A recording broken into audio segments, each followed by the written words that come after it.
Okay, चलिए हम लोग अपना टॉपिक स्टार्ट करते हैं। ठीक है, सभी को मेरी स्क्रीन दिख रही है?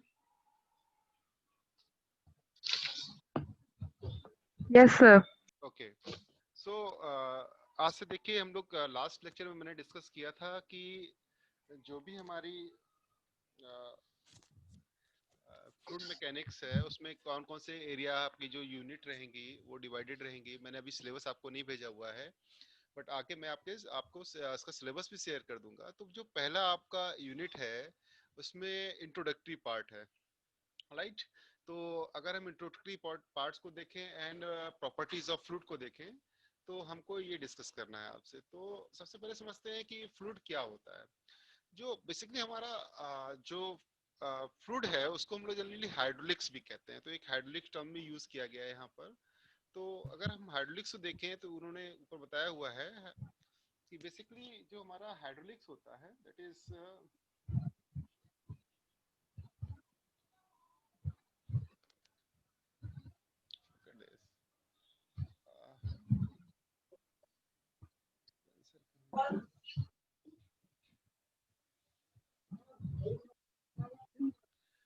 हाइड्रोलिक्स बेसिकली क्या है कि जब हम फ्लूइड फ्लूइड को पढ़ते हैं तो हम उसे हाइड्रोलिक्स भी कहते हैं ना। जैसे हम लोग अभी इसके बाद पढ़ेंगे हाइड्रोलिक मशीन्स। तो हाइड्रोलिक्स वर्ड्स जो हम लोग यूज किया जाता है जब भी हम वाटर को डील करते हैं तो वो हम हाइड्रोलिक्स का यूज करते हैं। ठीक है, जैसे हाइड्रोलिक इंजीनियरिंग कह देते हैं हम इस वर्ड को, हाइड्रोलिक्स कहीं भी यूज कर रहे हैं तो वो सब सारी ही जगह वहां पर हम लोग फ्लूइड को यूज कर रहे हैं। ठीक है, तो हाइड्रोलिक्स का मतलब ये हुआ, राइट। अब इसके बाद देखते हैं व्हाट इज फ्लूइड। ठीक है, तो फ्लूइड क्या होता है। तो जैसे कि हमारी हेडिंग में लिखा हुआ है, a fluid may be defined as follows: a fluid is a substance which is capable of flowing. All right, a fluid is a substance which is capable of flowing. Simply जो fluid हमारा एक ऐसा substance होगा जो कि flow कर सकता है, राइट। एंड यहाँ पर दूसरी डेफिनेशन दी गई है, a fluid is a substance which deform continuously when subjected to external shear force. ठीक है, तो आपको ये दोनों डेफिनेशंस को लिखना है। फ्लूइड क्या होता है, फ्लूइड किसे कहते हैं। तो फ्लूइड की ये दो डेफिनेशन हो गई है ना। और इन दोनों डेफिनेशंस को जरा आप लिख लीजिए एक second. And Shruti, are you there? Yes sir.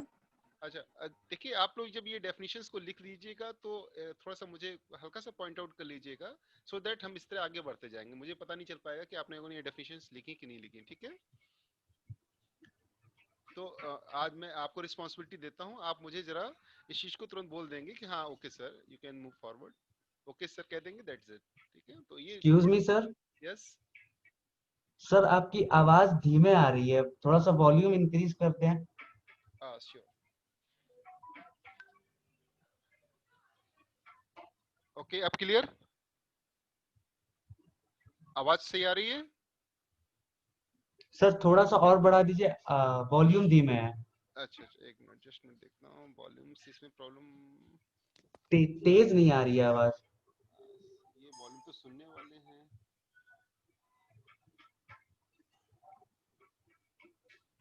ये वॉल्यूम का ऑप्शन है कहीं?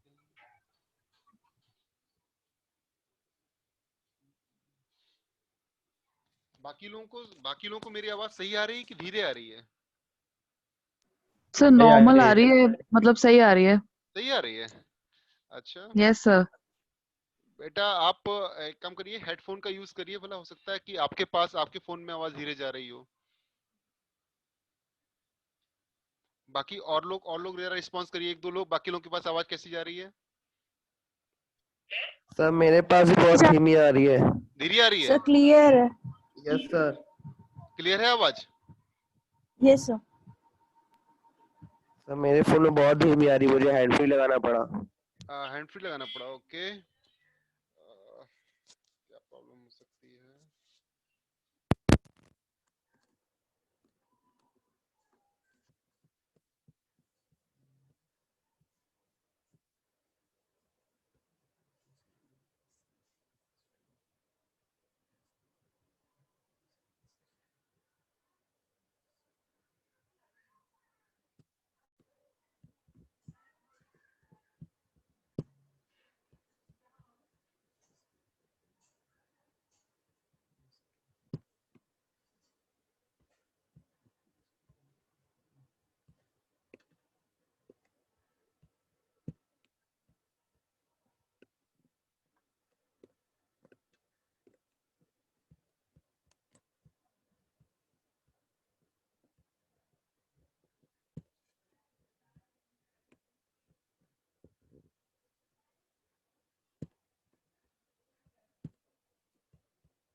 आवाज कैसी आ रही है अब?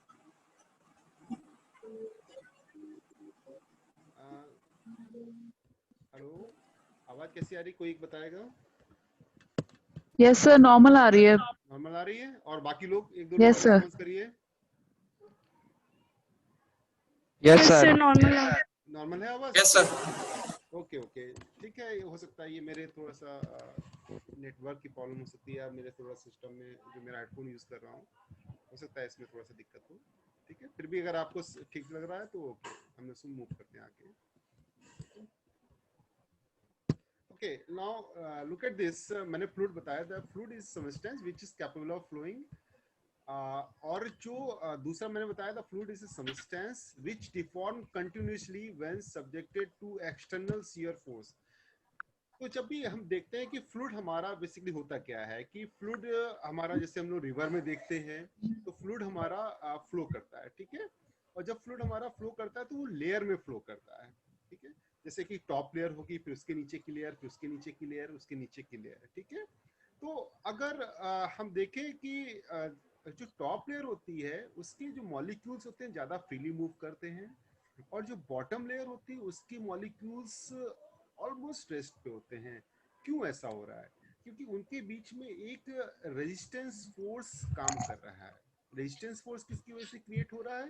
रेजिस्टेंस फोर्स हमारा क्रिएट हो रहा है because of cohesion force between the molecules of the fluid, ठीक है। तो छोटे छोटे मॉलिक्यूल्स हैं सारे फ्लूइड, क्या बेसिकली छोटे छोटे मॉलिक्यूल्स ही है, और उनके बीच में क्या हो रहा है, एक अट्रैक्शन फोर्स काम कर रहा है। और अट्रैक्शन फोर्स की वजह से जो हमारी टॉप लेयर हमसे फ्रीली मूव कर रही है, और बॉटम की लेयर जो है वो हमारी धीरे फ्लो कर रही है, तो उनके बीच में क्या है, एक रेजिस्टेंस क्रिएट हो रहा है, ठीक है। तो दैट मींस डिफॉर्मेशन क्रिएट हो रहा है। और उस डिफॉर्मेशन को हम लोग यहाँ से समझ सकते हैं कि जब हम कभी भी एक्सटर्नल शियर फोर्स लगाएंगे तो फ्लूइड हमेशा कंटिन्यूअसली डिफॉर्म करेगा टॉप टू बॉटम लेयर, ठीक है। तो ये जो डिफॉर्मेशन हो रहा है, इसको हम लोग इस लैंग्वेज में फ्लूइड को भी हम लोग इसमें, ये एक्सटर्नल शियर फोर्स की बात क्या होगी भाई, फ्लूइड जब भी फ्लो करेगा बिकॉज ऑफ सम फोर्सेस, ठीक है। तो जब फोर्स लगाएंगे तो वो शियर फोर्स शियरिंग फॉर्म में होंगे। शियर फोर्स क्या होता है, आप लोगों ने कभी भी एक सॉलिड को ले लीजिए और उस सॉलिड पर की बॉटम लेयर को फिक्स कर दीजिए और टॉप लेयर पर एक टेंजेंशियल फोर्स लगाइए, तो उस सॉलिड में क्या होगा, एक शियर डिफॉर्मेशन क्रिएट होगा। Are you getting the point? तो जो शियर जो होता है, टॉप लेयर पे फोर्स लग रहा है और बॉटम लेयर पे क्या हो रहा है कि आपका अब फिक्स है चूंकि, तो ऊपर की वजह से जो हमारी सॉलिड बॉडी होगी वो ऊपर की तरफ से डिफॉर्म करने लगेगी टॉप टू बॉटम, राइट। तो उसे हम लोग डिफॉर्मेशन कहते हैं। तो जब भी फ्लूइड फ्लो करता है तो हमेशा उसमें एक डिफॉर्मेशन क्रिएट होती है, ठीक है। अब देखिए तो इसमें जो फ्लूइड है वो बेसिकली क्या होता है कि हम लोग फ्लूइड को लिक्विड और गैस और वेपर, इसमें फ्लूइड को हम लोग क्लासिफाई कर सकते हैं। मतलब जो हमारा फ्लूइड होता है बेसिकली वो लिक्विड भी हो सकता है, वो गैस भी हो सकती है ना। वेपर भी हम उसी कैटेगरी में ले लेते हैं, अगर गैस की कैटेगरी में ही, तो हम उसे कह सकते हैं कि जो फ्लूइड होता है हमारा वो लिक्विड भी होता है और वेपर भी होता है, ठीक है। अब देखिए यहाँ पर दूसरा कैटेगरी रखी गई है, ideal fluid and real fluid, ठीक है। तो अब आइडियल फ्लूइड और रियल फ्लूइड का मतलब क्या होगा? कुछ फ्लूइड ऐसे होंगे जो आइडियली उनको आइडियली कंडीशन में ऑब्जर्व किया जा रहा है, और रियल फ्लूइड वो होंगे जिनको प्रैक्टिकल सिचुएशंस में हम लोग उसको ऑब्जर्व कर रहे हैं, तो वो आइडियल फ्लूइड और रियल फ्लूइड होगा, ठीक है। तो आप लोग अपना ऑडियो म्यूट कर लीजिएगा सभी लोग। बोला आप पी चुकी हैं। चुनमुन बोली आप पी चुकी हैं।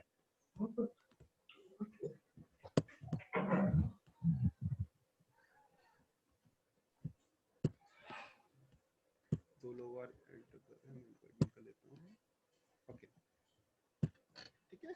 तो अब अगर मैं देखूं यहाँ पर, तो लिक्विड और गैस में एक डिफिनेट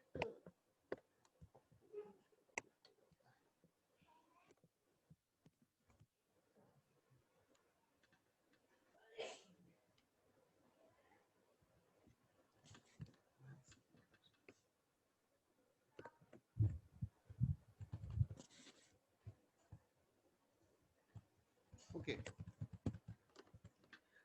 लिक्विड और गैस में क्या अंतर होता है, पहले इसको समझते हैं। जैसे हम फ्लूइड को कह रहे हैं, ये लिक्विड भी होता है और गैस भी होता है, ठीक है। तो लिक्विड के अंदर क्या होगा प्रॉपर्टियों की, लिखा हुआ liquid, a liquid is a fluid which processes a definite volume, ठीक है, which varies only slightly with temperature and pressure, ठीक है।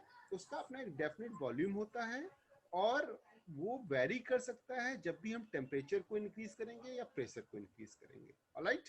तो अपना वॉल्यूम का मतलब क्या होगा, लिक्विड को जिस भी आप कंटेनर डाल देंगे वो उसका शेप आपका ऑक्यूपाई कर लेगा। बट अगर हम टेम्परेचर को राइज करते हैं या प्रेशर को राइज करते हैं तो उसके वॉल्यूम में चेंजेस आते हैं।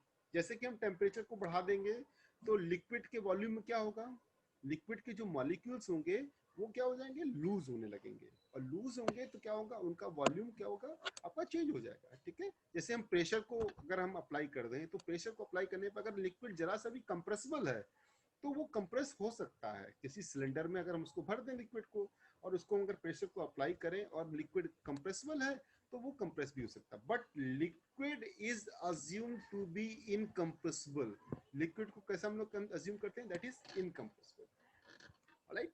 तो अगर हम लिक्विड को इनकंप्रेसिबल अज्यूम कर रहे हैं, इसका मतलब क्या हो गया कि लिक्विड की मॉलिक्यूल्स के बीच की जो स्पेसिंग होती है वो हम लोग बहुत ही निग्लिजिबल कंसीडर कर रहे हैं, ठीक है। और जब भी स्पेसिंग निग्लिजिबल होगा तो वो उस केस में हम उसे कह सकते हैं दैट इज इनकंप्रेसिबल, राइट।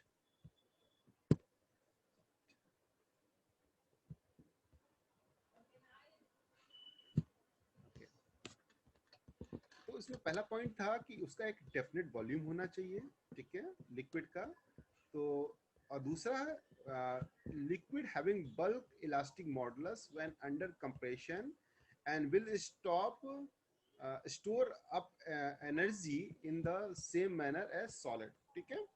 तो तो इसमें हमें दो पॉइंट समझने हैं यहाँ पर कि लिक्विड एक तो उसका डेफिनेट वॉल्यूम होता है, दूसरा होता है कि लिक्विड एक इनकंप्रेसिबल मीडियम होता है, ठीक है। तो तीसरा पॉइंट है कि a liquid will withstand a slight amount of tension due to molecular attraction between the particles, ठीक है। तो कुछ लिक्विड ऐसे होते हैं जो हमारे चैटिंग्स आ रही है, ओके आप लोग अटेंडेंस दे रहे हैं, ठीक है। कुछ लिक्विड हमारे ऐसे होते हैं जैसे कि आप ले सकते हैं टूथपेस्ट, टूथपेस्ट भी क्या है, एक लिक्विड है।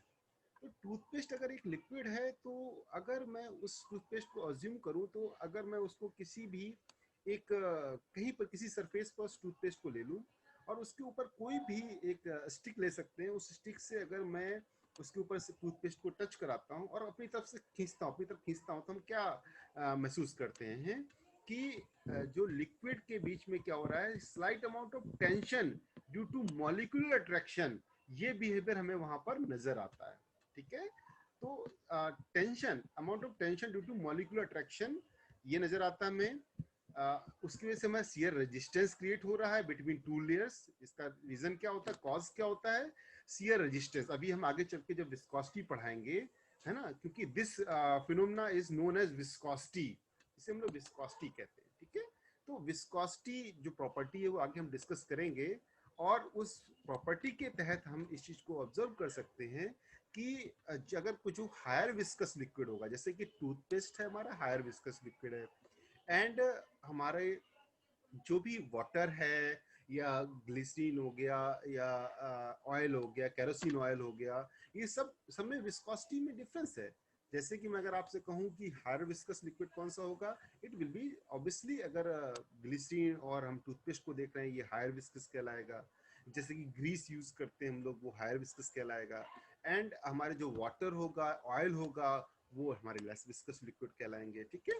तो यहाँ पर हम क्या देख रहे हैं कि वो जो स्लाइट अमाउंट ऑफ टेंशन भी जो हमारा लिक्विड होता है वो एक सॉलिड की तरह भी रिएक्ट कर सकता है। हम लोग जैसे कैसे कह सकते हैं इस चीज को, जैसे कि हम लोग ग्लास को देखते हैं, राइट। तो ग्लास क्या होता है, वो एक सॉलिड की तरह होता है भाई। ग्लास क्या है, बेसिकली एक अमॉर्फस लिक्विड है, amorphous solid, sorry, amorphous solid होता है। और आपने ग्लास को ऑब्जर्व किया होगा कि विद रिस्पेक्ट टू टाइम क्या होता है कि ग्लास, अगर मैं वर्टिकली ग्लास को प्लेस कर दूं तो नीचे का सिरा जो होता है वो आपका थोड़ा सा थिक हो जाता है और ऊपर का सिरा थोड़ा सा थिन हो जाता है। व्हाई? बिकॉज ऑफ वहां पर भी क्या हो रहा है, लिक्विड आपके स्लाइटली अमाउंट में फ्लो कर रहे हैं धीरे धीरे, बहुत उनकी प्रॉपर्टीज होती है वो बहुत धीरे धीरे आपका फ्लो करते हैं, राइट। तो यहाँ पर हम समझ सकते हैं कि लिक्विड्स के अंदर ये प्रॉपर्टी होती है, और लिक्विड में हम लोग बेसिकली गैस और वेपर को भी रखते हैं, ठीक, फ्लूइड के अंदर। तो जो फ्लूइड रहता है उसका हम लोग लिक्विड, गैस एंड वेपर उसको हम लोग कह रहे हैं। एंड जब गैस की हम लोग बात करते हैं तो गैस में क्या होता है, it process no definite volume and compressible. जैसे कि आप अगर गैस को देखें तो गैस हमारा एक उसका कोई डेफिनेट वॉल्यूम नहीं है, जिस शेप में आप रख भर देंगे उसको फिल कर देंगे उस शेप में ही वो आपका फिल कर जाएगा, ठीक है। एंड वो कंप्रेसिबल होता है। कंप्रेसिबल का मतलब क्या हो गया कि जो गैस के मॉलिक्यूल्स हैं उनके बीच की स्पेसिंग ज़्यादा होती है, और उस स्पेसिंग की ज़्यादा होने की वजह से जब भी आप उसको कंप्रेस करना चाहें तो वो कंप्रेस हो सकता है, ठीक है। तो वो हम, और वैसे ही नेचर हमारा वेपर का भी होता है, ठीक है। तो वेपर और गैस हम बेसिकली वेपर में जब कहते हैं स्टीम की बात करते हैं तो उसमें हम लोग उसे वेपर कर लेते हैं, ठीक है। तो दैट उसकी भी प्रॉपर्टी भी यही होती है, उसका भी कोई इंडेफिनिट वॉल्यूम नहीं होता है, वो भी कंप्रेसिबल मीडियम ही होता है, ठीक है हमारा। तो लिक्विड और गैस में हमारा ये डिफरेंस है। अच्छा, इससे रिलेटेड आपका अगर कोई क्वेश्चन आ रहा हो तो आप मुझसे पूछ सकते हैं, एनी वन ऑफ यू। सभी को क्लियर है या कोई क्वेश्चन पूछना है आपको?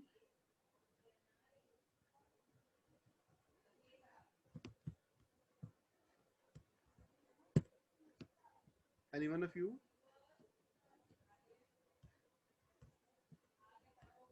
आवाज आ रही सभी के पास?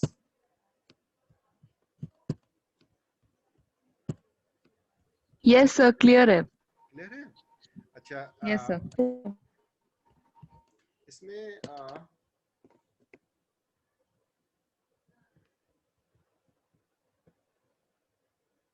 सत्यम Sharma, are you there?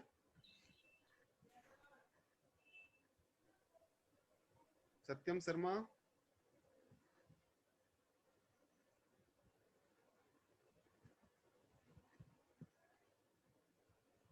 Prashant Tiwari, Yes, sir. Prashant. Yes, sir. अच्छा प्रशांत, आपने ये टॉपिक आपको समझ में आया? Yes, sir. अच्छा, तो ठीक है, आप लोग बेसिकली ये इंट्रोडक्शन है आपका, इसमें आपको बहुत कुछ ऐसा कुछ लिखने की जरूरत नहीं, बट लिक्विड के अंदर की जो प्रॉपर्टीज होती है उनको आपको जान लेना है कि लिक्विड क्या होता है इसका, तो गैसेस क्या होती हैं, किन कंडीशन में हम उसे जो फ्लूइड को लिक्विड कहते हैं और किस कंडीशन में उन्हें गैस पे ट्रीट करते हैं। तो हमारी जो फ्लूइड मैकेनिक्स है उसमें हम लोग लिक्विड्स की बात करेंगे, गैस की बात नहीं करेंगे, ठीक है। जो गैस वगैरह जितना भी आप पढ़ोगे वो आप थर्मोडायनेमिक्स से पढ़ोगे, वहां पर हम लोग गैस का एनालिसिस करते हैं, बट यहाँ पर हम लोग क्या करेंगे, लिक्विड का एनालिसिस करेंगे, ऑलराइट। तो ये हमारा लिक्विड एंड गैस हो गया, ठीक है। अब हमारे कुछ होते हैं फ्लूइड, आइडियल फ्लूइड्स क्या होते हैं, देखो जो हमारे आइडियल फ्लूइड्स होते हैं,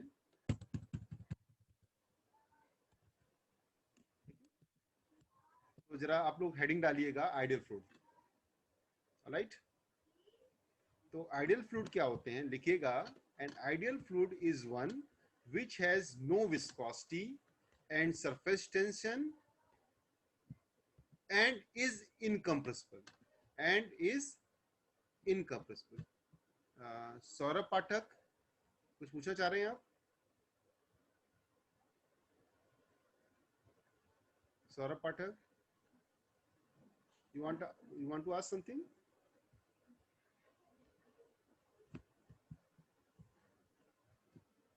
सौरभ पाठक, are you there?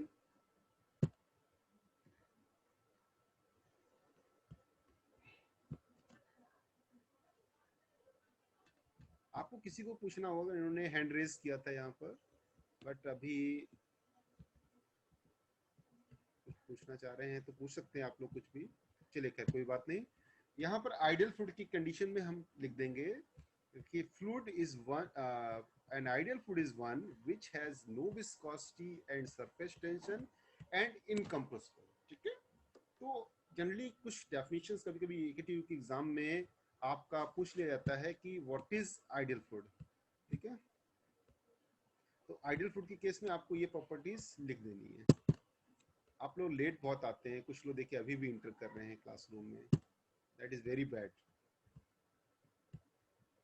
मैं आगे से अलाउ नहीं करूंगा जो भी लेट आ रहे हैं, ठीक है। आज मैं अलाउड कर दे रहा हूँ।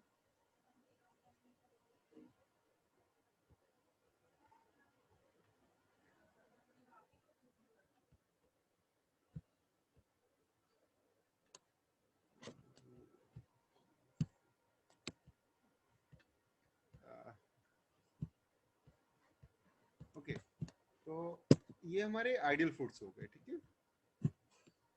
इसमें मैंने कहा नो विस्कोसिटी, पहला टर्म है नो विस्कोसिटी। इसका मतलब क्या हो गया कि उसमें कोई भी विस्कोसिटी नहीं होगा। विस्कोसिटी क्या प्रॉपर्टी होती है? विस्कोसिटी बेसिकली जब भी लिक्विड के बीच में अट्रैक्शन फोर्स होता है तो उसके अंदर हम लोग अज्यूम करते हैं कि उसमें विस्कोसिटी है, ठीक है।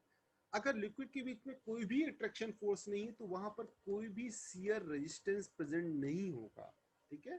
क्योंकि शियर रेजिस्टेंस किस वजह से है? शियर रेजिस्टेंस हमारा है मॉलिक्यूल्स के बीच में जो कोहेजन फोर्स काम करता है, ठीक है। कोहेजन फोर्स क्या होता है? आप लोग पहले पढ़ चुके होंगे इंटरमीडिएट। कोहेजन फोर्स होता है that is the attraction force between the same kind of molecules, ठीक है। तो अगर वो अट्रैक्शन फोर्स वहां मौजूद है तो हम लोग कह देते हैं वहां पर विस्कोसिटी है। अगर वहां प्रोटेक्शन फोर्स नहीं है तो उसे हम लोग कह देते हैं वहां विस्कोसिटी नहीं है। दूसरी प्रॉपर्टी हमारी सरफेस टेंशन। तो सरफेस टेंशन आप लोग भी पहले पढ़ चुके होंगे, that is force per unit length, ठीक है। अभी हम सरफेस टेंशन को डिफाइन भी करेंगे, पढ़ाएंगे भी आपको। तो ये मान के चलिए वहां सरफेस टेंशन नहीं होता है। तो सरफेस टेंशन कहां पर होता है? जहां पर आपका अट्रैक्शन फोर्स होता है वहीं पर सरफेस टेंशन होता है, ठीक है, ये मान लीजिए। और इनकम्प्रेसिबल होता है। जो आइडियल फ्लूइड होते हैं हमारे इनकम्प्रेसिबल होते हैं। तो आइडियल फ्लूइड अगर इनकम्प्रेसिबल, इसका मतलब क्या है कि वो उसमें कंप्रेसिबिलिटी नहीं हो सकती, यानी कि जो लिक्विड के बीच की स्पेसिंग होगी वो बिल्कुल नहीं होगी, ठीक है। तो अगर आपको ये देखें, क्या आइडियल फ्लूइड एग्जिस्ट कर सकता है अगर किसी में विस्कोसिटी ना हो? ऐसा कोई फ्लूइड हो सकता है?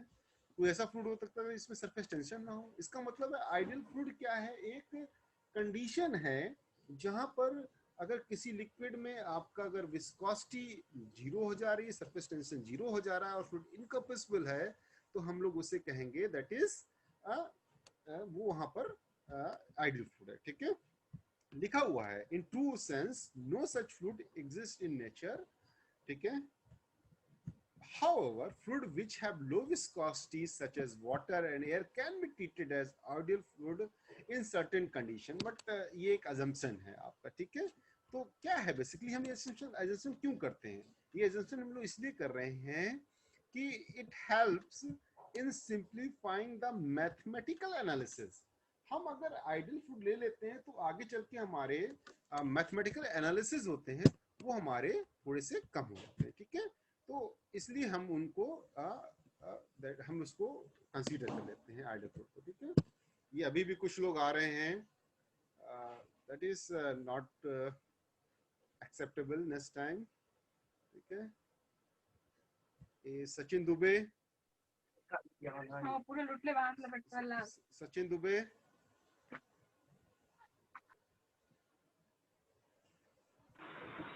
सचिन दुबे, सचिन दुबे,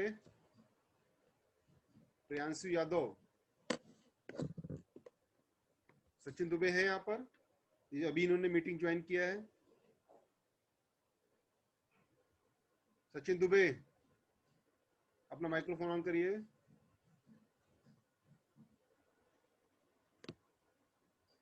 जिन्होंने अभी मीटिंग ज्वाइन किया अपना जरा माइक्रोफोन ऑन करें।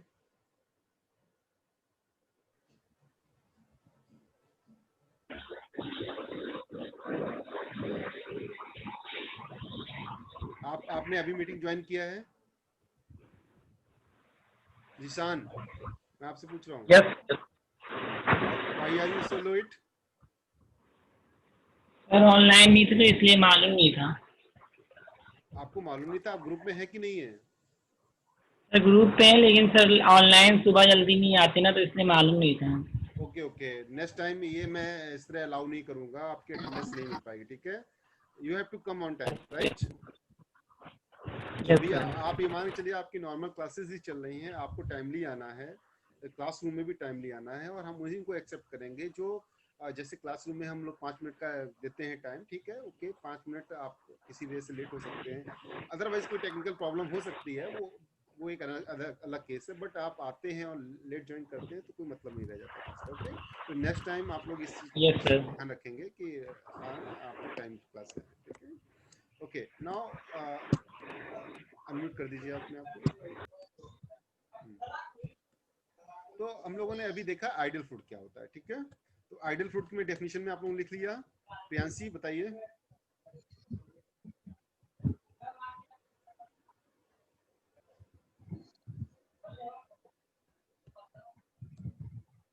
आप लोगों ने लिख लिया आइडियल फ्लूइड क्या होता है?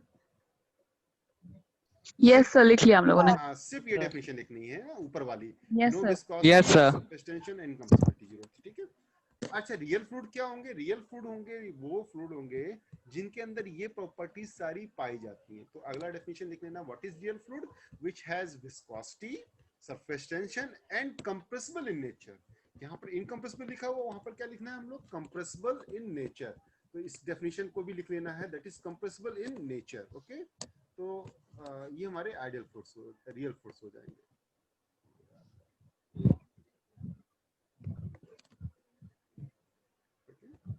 ये हमारे रियल फ्लूइड क्या लिख रहा है? Real fluid particles fluid, a real particle fluid is one which has viscosity, surface tension and compressibility in addition to the density। उनके अंदर उनके अंदर certain density भी हम लोग देखते हैं भाई, जो अगर कंप्रेसिबिलिटी चेंज हो रही है तो डेंसिटी आपकी वेरी करती है उस हिसाब से, ठीक है। तो इसलिए हम लोग उसको कहते हैं कि वो उनके अंदर डेंसिटी का भी एक फंक्शन वहां पर प्रेजेंट रहता है, ठीक है। तो ये आपके रियल फ्लूइड है। तो आपको आइडियल फ्लूइड और रियल फ्लूइड की डेफिनेशन को लिख लेना है। लिख लीजिए आपको 2 मिनट में।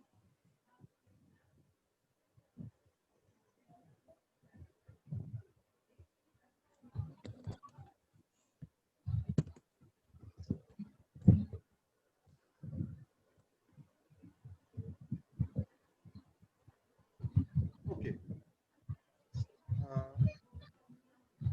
आज हमारा ये टाइम ओवर हो रहा है कि हम लोग मैक्सिमम 45 मिनट्स की कर सकते हैं क्लास, ठीक है। तो ये जो अटेंडेंस है, आप लोगों ने अटेंडेंस दे दी है सभी लोगों ने? Yes, sir. अच्छा अच्छा, यस सर, चैट बॉक्स में दे दी। रुकिए, आप लोगों ने चैट में दिया हुआ है। पार्टिसिपेंट टोटल कितने हैं मैं देख लेता हूँ, और अटेंडेंस कितनी है। आप लोग बिल्कुल भी participant is 46 and attendance, participant हमारे पास 46 हैं। तो जरा मैं उसकी अटेंडेंस देख लेता हूँ। सभी लोग रोल नंबर वाइज दिया हुआ है अपना? सभी के रोल नंबर नहीं लिखे हुए हैं। नहीं, रोल नंबर लिखे हुए हैं। ओके ओके ओके, जैसे ये रोहित शुक्ला, आपका रोल नंबर नहीं लिखा हुआ है, आपने दूसरी आईडी से एंटर किया हुआ है। कई लोगों ने अपना रोल नंबर नहीं लिखा हुआ है, राइट। तो जरा ये मैसेज बॉक्स में टाइप कर दीजिएगा, मैं फटाफट आप लोगों की अटेंडेंस ले भी लेता हूँ।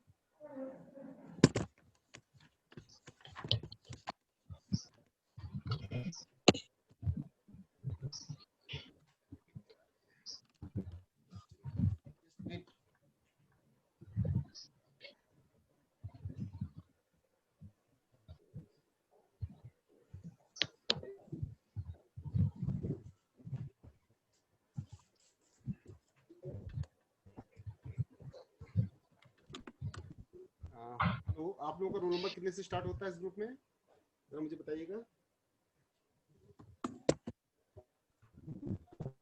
रोल नंबर कितने से स्टार्ट होता है आपको पता है?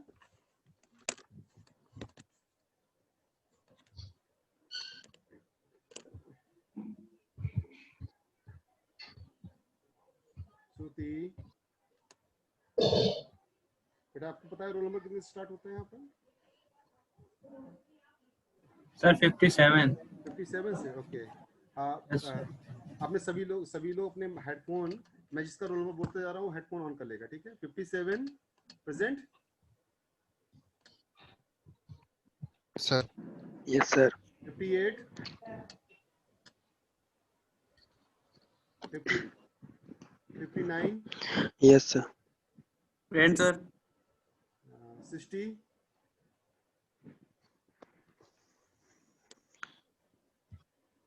60 is there? No. 61 दिख रहा है? Sir. 62, Present, sir.